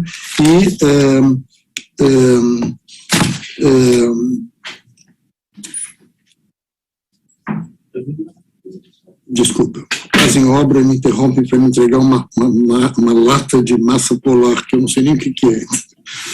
Mas, enfim, na verdade, foi assim até que a Academia Nacional de Medicina, eu nem sei se até que na Academia Nacional, mas no final do século XIX, a Academia Nacional faz um relatório, você descreveu na sua fala da Academia de Letras, né? Foi unanimemente aprovado na Academia Nacional, mas fica como letra morta na Academia Nacional, até que a Academia Nacional Francesa publique fundamentalmente as mesmas orientações sintetizadas pelo professor Grancher, e aí ele teve uma aceitação importante internacional, até porque nós estamos na Europa, na Academia Nacional Francesa, e aí então passa a se valorizar as recomendações profiláticas da Academia Nacional de Medicina. Isso considerando que na época do Império, né, a Academia Nacional de Medicina tinha muito mais voz e muito mais impacto, até porque não tínhamos o Ministério da Saúde, né, tinha muito mais voz junto às ações nacionais, né, de saúde pública, do que talvez atualmente. Talvez num paralelo entre o impacto da Academia Brasileira de Ciências junto ao Ministério da Ciência e Tecnologia e da Nacional de Medicina junto às ações do Ministério da Saúde, eu acho que a gente perdeu, talvez até porque efetivamente as ações, sobretudo no tempo de Dom Pedro II, tinham muito impacto e muita credibilidade, né? Mas essa reflexão que eu queria fazer aqui é parte dessa coisa da não valorização dos nossos trunfos nacionais, né? Que é uma realidade brasileira, né? Esse nosso complexo de Tupiniquim, né? Eu descrevi com Aspásia Camargo uma vez isso como o complexo de louva-a-Deus, né? A gente tem que destruir, depois da cópula reprodutiva, criativa, destruir o macho, destruir o ambiente, destruir tudo, né? E eu acho que isso foi magistralmente descrito pela Marília Pera numa entrevista com uma das jogadoras principais de uma seleção feminina brasileira, não sei se de vôlei ou de basquete, depois de uma derrota para o time americano no final de um campeonato, uma Olimpíada internacional. Então ela diz assim: eu sei como é, fulana, vocês podem ser boas, podem ser ótimas, mas quando chega lá na hora do vamos ver, acham que não pode ganhar delas. Podem sim. Então é esse espírito que eu acho que nos acomete, nos afeta, e eu queria um pouquinho do nacionalismo quase chauvinista dos argentinos, dos franceses, mesmo dos americanos, né? Não tem um filme que não tem uma casinha daquelas em qualquer lugar, com uma bandeirinha americana do lado de fora, né? Então eu queria que a gente pudesse se curar disso, e acho que não vamos nos curar disso enquanto não investirmos maciçamente na educação, né? Também uma outra fala que você fez en passant, muito dura, né? Eu fico pensando que um poeta era um poeta, né? Um escritor, um criador de metáforas, é isso, e é isso no seu mais entranhado ser, né, na sua mais particular e privada existência, né, mesmo num apelo de socorro, Kafka vira para o seu médico: mate, senão você é um assassino. E eu fico pensando que ela é atualíssima, né, Margarete? E ela reflete uma discussão cada vez mais necessária e dolorosa, né, sobre o direito de morrer. Né? Recentemente a gente ouviu a história do Alain Delon. Então, uma história muito atual e muito, muito necessária. Né? Você também gostei da definição, que eu não sei se é tua, né? Não sei se você leu em algum lugar, achei linda essa do Noel Rosa: viveu poucos anos e muita vida. E também me remete à reflexão de, no início do século passado, a gente tinha, inclusive o nosso Oswaldo Cruz, que morreu para esse conjunto de poetas mortos, né, com um pouquinho mais de 20 anos, né, morreu bastante velho, com 40 e poucos. Né? Então, será que eu fico pensando assim, será que a vida com menos pressa tinha mais tempo e mais intensidade? Né?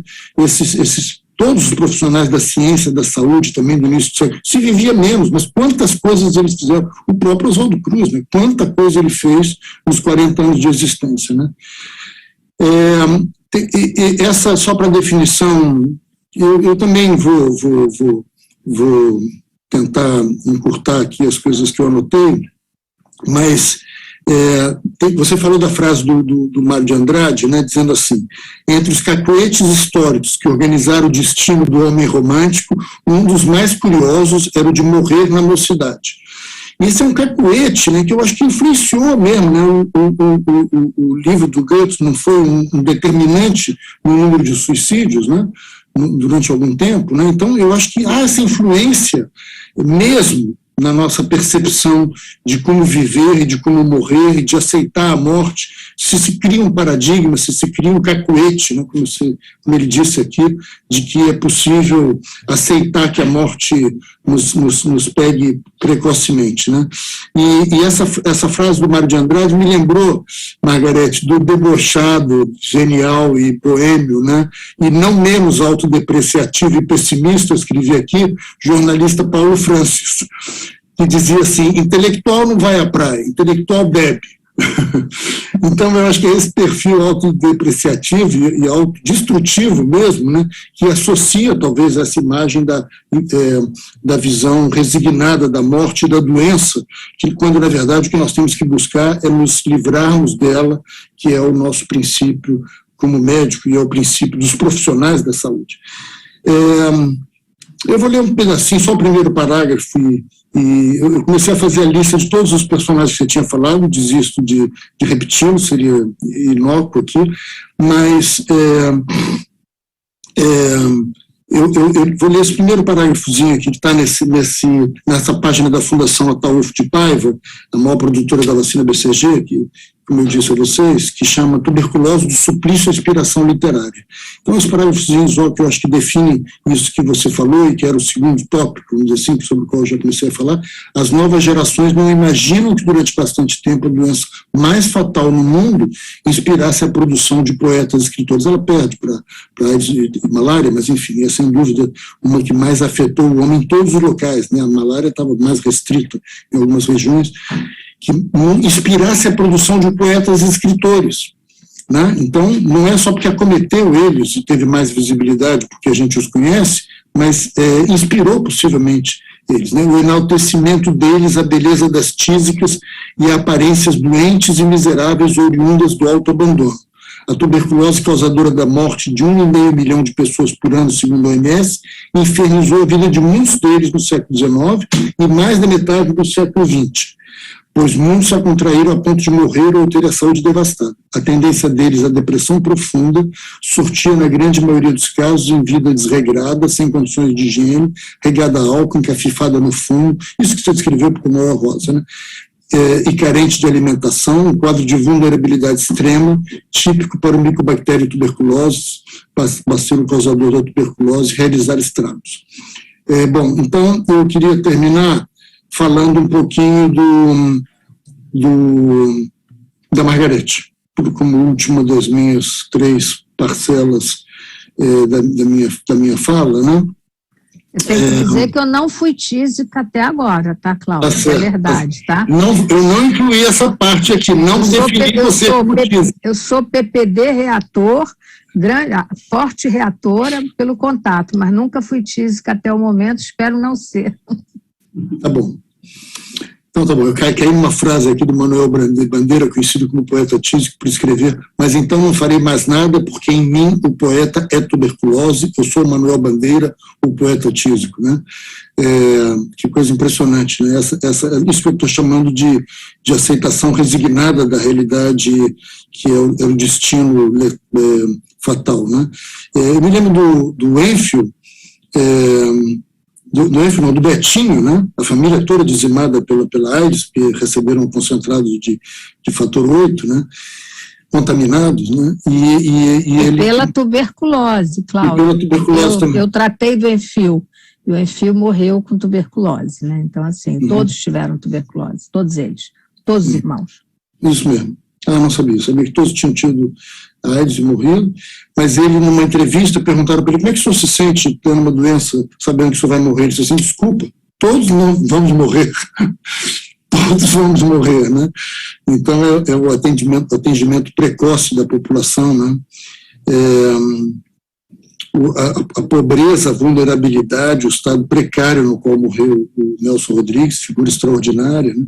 Bom, então eu queria terminar dizendo algumas palavras sobre a minha amiga Margarete Dalcomo, né, que eu chamo frequentemente de Peg, né? A Peg, minha amiga querida, que já era conhecida como médica e pesquisadora competente na área de pneumologia, se tornou durante a pandemia uma figura de renome, reconhecimento, projeção, importância nacionais, e isso resultou fundamentalmente da obstinada dedicação e coragem com a qual ela mergulhou na tarefa de informar a população sobre os diferentes aspectos médicos e científicos ligados à pandemia, justamente no momento onde tantas autoridades se envolviam e empenhavam na difusão de informações erradas, conceitos falsos, preconceituosos e perigosos. Acho que o trabalho da Margarete não só salvou muitos dos efeitos deletérios da ignorância e mesmo da estupidez, mas acho que também deu um novo sentido ao conceito de divulgação científica e médica. Não sei se todos sabem, mas certamente os que não sabem perceberam. Margarete é uma pessoa de muita erudição, muito afeita à leitura, com quem eu tenho o prazer de privar há muitos anos. Ela foi casada com Cândido Mendes, um amigo também, um homem extraordinário, progressista, culto, educado como um rei. Agradeço a você, já que ele não está aqui, Margarete, o convívio que pude ter com ele, possibilitado e ofertado por você. Não é? Acho que foi um encontro na Fiocruz, eu já disse, não me lembro, e a gente não conseguiu identificar com que propósito, nem a que pretexto esse evento foi realizado, mas nós estávamos no hotel, eu, você e a Valéria Rola, que era uma amiga comum, outro especialista em micobactérias, de quem nós gostamos, e nós gostamos, passamos a nos gostar um do outro desde então. Você talvez não saiba, ou talvez saiba e não se lembre, ou talvez se lembre, né? Mas a Valéria foi minha aluna de doutorado nesse tema, micobactérias, junto com o Willy Rosenbaum, acho que há 30 anos, ela fez um doutorado sanduíche no serviço do Willy Rosenbaum, que é o protagonista principal da descoberta do HIV como causador da AIDS. Ela está candidata a ocupar uma vaga de membro titular na Academia Nacional de Medicina e acho que em 20 dias, ou um pouquinho menos, aliás, precisamente 19, eu não vou poder chamá-la de confrade, porque nós vamos ter que esperar o dia da posse para eu chamá-la de confrade, mas creio que ela vai conquistar o direito a esse tratamento para nossa grande alegria e espero que a dela também. Margarete, muito obrigado por ter me obrigado, sempre na ansiedade aqui, e ter corrido atrás da informação para dizer alguma coisa de audível, aceitável para o seu sempre show de erudição, de cultura, de conhecimento e de didatismo. Obrigado, Margarete, obrigado, Marli, querido. Gente, eu também só tenho que agradecer, mas eu queria antes fazer alguns comentários rápidos. Em primeiro lugar, Cláudio, o livro do Buarque, do Sérgio Buarque, é Espírito e a Letra. Mas eu vou logo te dar uma informação. Está esgotado e não se acha mais para comprar. Pelo menos eu não consegui. Eu tenho o segundo volume, é muito Estante virtual. Então, eu tenho o segundo volume, porque eu comprei justamente no sebo, né? Mas o primeiro volume eu nunca consegui encontrar. Eu sempre quis justamente ele, mas não acho. Eu queria cumprimentar também a doutora Margarete, também, como disse o Cláudio, pela erudição, pelo que as pessoas também estão comentando no chat, né? Pela erudição, pelo conhecimento, pela espontaneidade com que você fala, Margarete, isso é muito, muito, muito gratificante para nós ouvintes. E eu esperava mesmo que você fosse falar do Thomas Mann, né, da Montanha Mágica, porque, que nem eu falei no começo, né, falou em tuberculose e literatura, se remete, embora a gente saiba, como você também mostrou aí, quantos milhares de escritores que tiveram tuberculose e que abordaram o tema em suas obras literárias, né. O primeiro livro do Thomas Mann que eu li na minha vida, há muitos anos atrás, foi justamente Montanha Mágica. Eu fiquei tão entusiasmada, tão apaixonada pelo livro, que eu procurei ler outras coisas dele. E todo mundo fala que é um livro difícil. Na verdade, não sei se foi ingenuidade minha, sabe que eu não achei difícil? Eu gostei tanto do livro que eu peguei o embalo, sabe, para ler. E depois eu fui procurar ler outras obras dele, né? Que aí eu li os Buddenbrook, que foi o que deu o prêmio Nobel a ele, que eu acho que ele deveria ter ganhado o prêmio Nobel pela Montanha Mágica, que na minha opinião, se bem que os Buddenbrook também é muito interessante, muito bom. E ele, quando você fala, Cláudio, que ele escreve 200 páginas para dizer um dia, para comentar sobre um dia. Ulisses tem 800 e tantas páginas num dia só. O Ulisses do James Joyce. E a Penélope não tinha chegado, né? A Penélope não tinha chegado ainda, né, Margarete? Exatamente. Ítaca estava longe. Mas o Ulisses, eu confesso que eu não consegui ler, não. Eu já até tentei. Eu tenho ele, na tradução maravilhosa também, mas eu começo a ler, mas o negócio assim, meio angustiante para mim, sabia? Mas ainda vou chegar lá, vou conseguir ler. Agora tem o comentário que o Dr. Paulo Bus mandou para mim por WhatsApp. Ele está dizendo que foi um seminário maravilhoso e parabéns ao Centro de Estudo e a mim, né? E manda cumprimentos a você e ao Cláudio, sempre brilhantes, todos dois, sempre brilhantes.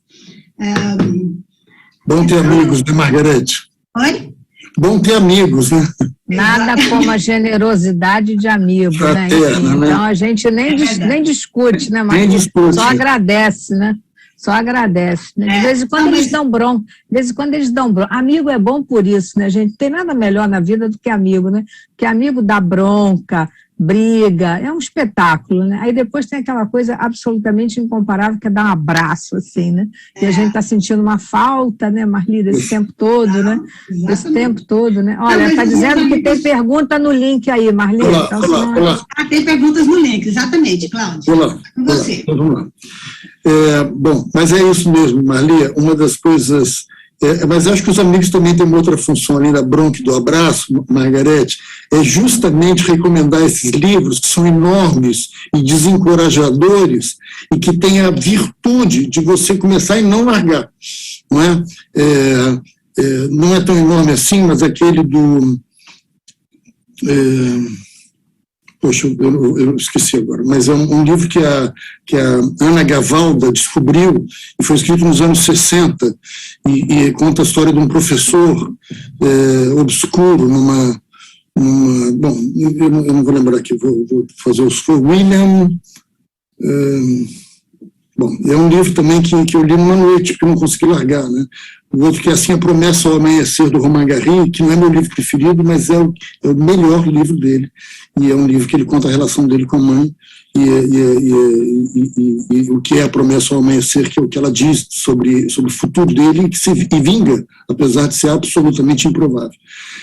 Bom, vamos lá, a Fernanda Dockhorn Costa, parabenizo a doutora Margarete, como sempre brilhante. O Tárcio Peixoto Roca, como faço para assinar a lista de presença? Não sei dizer, o Tiago responde. A nossa diretora Tânia Araújo Jorge, que dá as boas-vindas à querida colega Margarete Dalcomo, tão assídua em nossos... Deixa eu ver. Nossos eventos no IOC, agradecemos muito. O tema... altamente atual, totalmente alinhada à linha de pesquisa em ciência e arte que desenvolvemos há 30 anos no IOC. É verdade, a Tânia lidera esse movimento há 30 anos, desde que a gente se deu conta do que era o IOC, quase. Obrigado, e obrigado de novo a Margarete e ao colega Cláudio Ribeiro, que fez a proposta, está aqui por uma excelente mediação. Não, na verdade, eu tenho que dizer que não fiz a proposta, quem fez a proposta, acho que foi a própria Marli que me chamou, dada a conhecida generosidade e fraternidade dela. Melina Merloni, aluna do nosso laboratório, sensacional. Gustavo, interessantíssimo esse fato do Man ser filho de brasileira, é verdade, né? A gente tem um carinho quando descobre essas coisas. Alfredo Velangeri Jabor pergunta: quais são as emoções, palavras e versos que a Covid-19 evoca? E como seria ou será a literatura sobre Covid-19? Bom, é outra conferência, se você quiser começar agora, Margarete. Eu adoraria, Marli, preparar para o ano que vem, tá? Porque a gente já vai ter um recuo histórico que vai permitir. Porque, assim, para esse colega que está perguntando, se você entrar nos buscadores de referência, se você botar lá PubMed e outros, né, você vai encontrar hoje mais de 150 mil referências se você jogar Covid-19. É inacreditável, a avalanche, o tsunami, né? Igual a doença foi, né? E, assim, isso se refere não apenas a artigos médicos e biomédicos, tipo vacina, remédio, antiviral, anticorpo monoclonal. Não, isso se refere à economia da saúde, sociologia, antropologia. Então, há toda uma questão comportamental que os estudiosos dessa área vão certamente se debruçar. Os psicólogos, a questão da Covid longa, as sequelas da Covid, mudança de comportamento, há pessoas que ficaram diferentes depois de passar. Né? A questão do luto, né? Aliás, eu escrevi um capítulo também, o luto na Covid-19, vai sair também num livro que vai ser publicado daqui a pouco, estou esperando sair. Né? É um livro só sobre o luto. E me chamaram para escrever o luto na Covid-19. E eu me vi inspirada pela minha própria experiência de ter tratado tanta gente. Né? O luto da Covid é um luto que eu denominei, eu dei esse nome, o meu capítulo chama-se o luto pressentido. Porque é um luto pressentido mesmo, na medida em que a gente fechava aquelas portas das emergências, daqueles covidários, né, como nós chamávamos, aquela pessoa que entrava ali, nunca mais, se ela morresse, ela ia ver os seus amados, os seus queridos. Então, assim, o único contato humano eram nossos olhos, né, atrás de um face shield, máscara, óculos e paramentos e tudo que a gente ficava dentro daqueles lugares de muita Covid. Então, assim, a solidão da doença, ter passado pela doença, o medo da doença, pressentir o luto, eu escrevi sobre isso, né? Enfim, não é um capítulo pretensioso, mas é alguma coisa que eu particularmente pretendo amadurecer e poder escrever um pouco melhor sobre isso. A sua pergunta e o seu comentário é muito bom mesmo. Margarete, inclusive você vivenciou também a Covid no momento onde ela não tinha absolutamente o perfil e a mensagem de esperança e de otimismo e de bom prognóstico que tem hoje, né? Você não, mesmo viveu medo. Vocês me ligavam. Isso. Vocês me ligavam, né? Ricardo Cruz, que era um amigo queridíssimo que estava vivo e que acabou vitimado pela Covid-19, né? Quem eu acompanhei era o meu amigo. Ricardo me ligava, quando eu falei sobre ele no Hacking, quando pude falar sobre ele, eu disse, Ricardo me telefonava como um velho antibiótico, de 8 em 8 horas. E ele me ligava naquela obsessão da sua personalidade fascinante, e ele me ligava e dizia assim, mas você está melhor, né? Quase como se fosse uma ordem. E eu me via instada a dizer que sim, quando eu ficava cada dia pior, né? Porque a doença é assim, ela vai piorando, né? Até que você vai para o hospital. No 8º dia, você não aguenta a pressão dos colegas e amigos, naquela solidão, você e você mesmo, e Deus, né? Então, assim, você acaba indo para o hospital. Mas, enfim, né? Eu não tive nada tão grave, né? Enfim, não fiquei em CTI, né? Não precisei, graças a Deus, mas, enfim, o medo, a expectativa do minuto seguinte é algo único para nós. E eu acho que isso nós aprendemos com a Covid-19. Todos nós. Isso, mas não só isso, né? Eu somaria 2 outras coisas. A primeira é por você ser médica, né? Então, o screening permanente dos sinais e sintomas que você estava apresentando e o que eles podiam representar, né? Então, isso que nos assusta mais do que um não médico, né? E a outra, a sua preocupação, me lembro que você alugou, tinha disponível o apartamento do lado e você se afastou imediatamente do Cândido para não contaminá-lo, o que você conseguiu impedir. Então, foi uma dupla preocupação que se somou ao medo, que é esse que você está descrevendo, né? O medo que é descrito como aquele cara que sabe que vai ser hospitalizado e sabe que na hora que ele for hospitalizado ele está ultrapassando a barreira de uma porta da qual ele pode não voltar e nunca mais vai ser visto pela família daquele momento em diante, se ele não voltar. Então, por isso é que a Covid-19, Marli, ela propiciou vivências que nós não estamos acostumados a ter, né? A gente viu, né, houve até uma coisa curiosa, né, civilmente falando, né, o Rio de Janeiro, São Paulo, né, imagino que outras cidades também, tinham cartórios que funcionavam em fim de semana. Por quê? Porque as pessoas naquele isolamento, quando lúcidas ainda, não entubadas, né, elas queriam tomar providências na vida. Queriam mudar o testamento, queriam fazer testamento, queriam formalizar uma união estável, tudo isso nós vimos. E nós ajudávamos as pessoas, né, levando papel, trazendo papel, enfim, porque os cartórios funcionavam em fim de semana justamente para ajudar as pessoas nesse sentido, né, porque muita coisa precisa ser feita. E nós pudemos, então essa é uma vivência completamente nova, né?